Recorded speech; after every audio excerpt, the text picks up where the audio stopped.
by Klaus Schwab. The World Economic Forum is steeped in authoritarianism and Marxist ideology.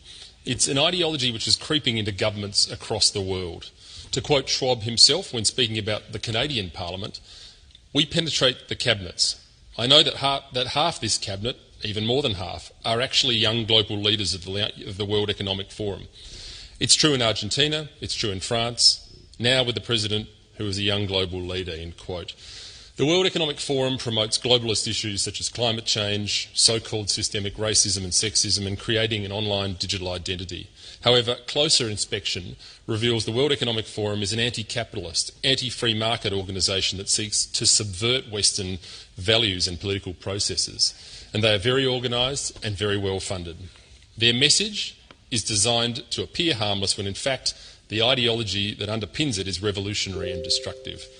They train aspirational leaders in their ideology and help them make connections in spheres including politics, business and the arts.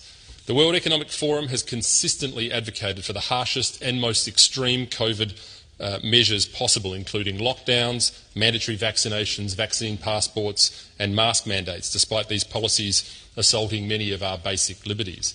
At the centre of the World Economic Forum's ideology is stakeholder capitalism.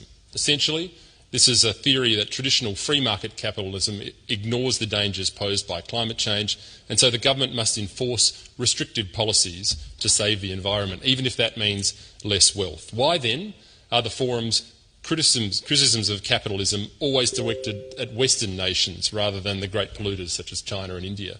The forum believes that your freedoms should be minimised to prevent the imminent climate catastrophe, the one that's coming for 10 years in the last 50 years, by the way. The central theme of the World Economic Forum's material is what they call the Great Reset, which is Klaus Schwab's term for the opportunity the pandemic has presented to reimagine and reinvent the economic policies of the West. The term comes from Schwab directly himself with his 2020 book entitled The Great Reset. In a now deleted video titled 8 Predictions for the World in 2030, the World